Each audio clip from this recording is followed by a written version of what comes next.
एहसास कमतरी का शिकार हमारे कुछ दानश्वर हजरात टेलीविज़न पे बैठ के मुसलसल हमें ये बताते रहते हैं कि हम बहसीत उम्मत दुनिया से कितने कम तर हैं और कितने गिरे हुए हैं। इन लोगों का बयानिया 3 हिस्सों पे मुश्तमिल है।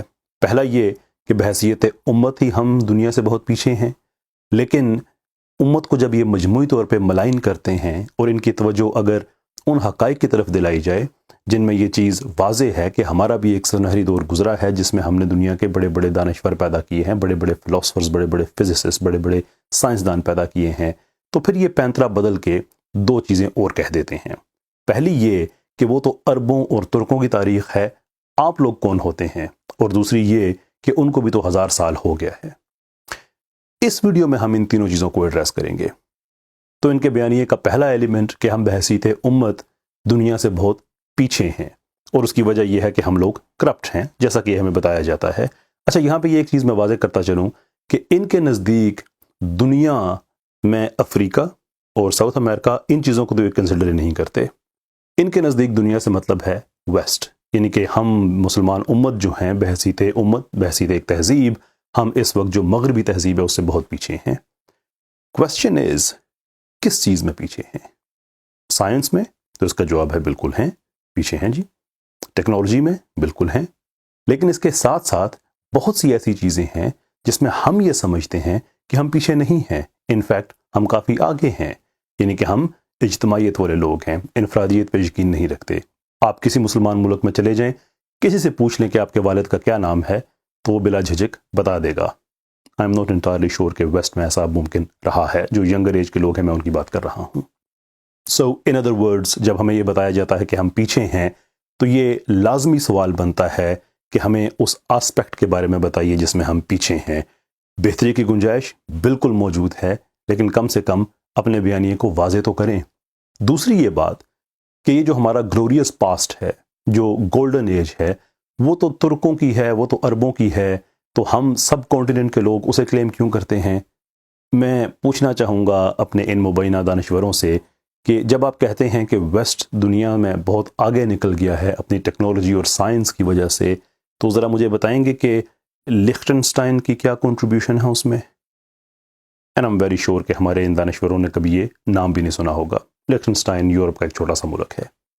द पॉइंट इज़ कि जब हम किसी तहज़ीब की बात करते हैं तो हम मजमूई तौर पे उसकी बात करते हैं, उसके इनफरादी छोटे छोटे टुकड़ों की बात नहीं करते। 50 के लगभग मुल्क हैं यूरोप में, 50 के लगभग। यूरोप के अलावा इसमें अमेरिका है, कनाडा है, न्यूजीलैंड है, साउथ अफ्रीका है, ऑस्ट्रेलिया है, यानी कि जिसे हम मगरबी तहज़ीब कहते हैं। इसका मतलब ये नहीं कि वो जोग्राफिकली मगरब में रहते हैं, दुनिया में कहीं भी रह सकते हैं, लेकिन हम उस तहज़ीब की बात कर रहे हैं।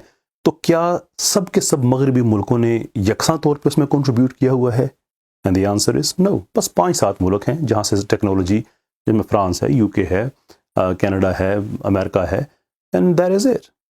यूरोप के, मैंने जैसे अर्ज़ किया कि सिर्फ यूरोप के 50 ममालिक हैं और सबकी जो कंट्रीब्यूशन है वो यकसा नहीं है। तीसरी बात ये है कि हमारे वो जो साइंसदान थे, जो हमारा वो जो गोल्डन एरा था, उसको तो 1000 साल हो गए। That is absolutely rubbish. ये कम से कम लाइल्मी है और ज़्यादा से ज़्यादा झूठ है। हकीकत यह है कि मुसलमान इंटेलेक्चुअल का दुनिया में आज भी कंट्रीब्यूशन मौजूद है। मिसाल के तौर पे हम लेते हैं फजलुर रहमान खान साहब को।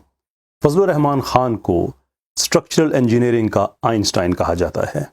ये ट्यूब प्रिंसिपल के मौजूद हैं और ये वो प्रिंसिपल है जिसके अराउंड दुनिया के सारे स्काई स्क्राइपर्स, यानी कि जो आसमान से छूती हुई बिल्डिंग्स हैं, वो इसी प्रिंसिपल के अराउंड बनती हैं। सो इन अदर वर्ड्स, अगर ये इस टेक्निक को ईजाद न करते तो दुनिया में आज ये जो बुलंद बाला बिल्डिंग्स हैं, भले वो मलेशिया में हों, भले यूएस में हों, भले दुबई में हों, ये मुमकिन ना होती। दूसरी मिसाल मैं आपके साथ शेयर करना चाहूँगा डॉक्टर अयूब उमाया की। डॉक्टर उमाया मियाँ चनू में पैदा हुए और ये उमाया रेजरवा के मौजूद हैं।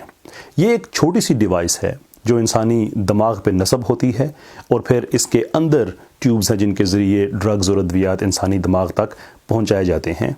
कीमोथेरेपी के लिए इस्तेमाल होती है और दुनिया में जो न्यूरो साइंसेस का जो जहां है उसमें इनके काम की बहुत ज़्यादा कदर की जाती है। इनके इतने ज़्यादा कंट्रीब्यूशंस हैं कि इनका जो उमाया रिजर्वा है या उमाया सिस्टम है वो न सिर्फ दुनिया में इस्तेमाल किया जाता है बल्कि दुनिया में पढ़ाया भी जाता है। मिसालें इससे बहुत ज़्यादा मौजूद हैं, और किसी और वीडियो में मैं इंशाल्लाह जो अहद हाज़िर के मुस्लिम इंटेलेक्चुअल्स हैं उनकी मैं जो कंट्रीब्यूशंस हैं वो आपके साथ मैं ज़रूर शेयर करूँगा। लेकिन यहाँ पे मैं इन मिसालों का सिलसिला रोकता हूँ और एक सवाल के साथ इस वीडियो को भी मैं तमाम करता हूँ, और वो सवाल ये है कि क्या हमारे ये सो कॉल्ड मुबैना दानिश्वर जो हैं, क्या हमें ये डमीन करना छोड़ सकते हैं? तो उसका जवाब है नहीं, ये नहीं छोड़ सकते। इनकी कुछ मजबूरियाँ हैं, वो एक अलग मामला है।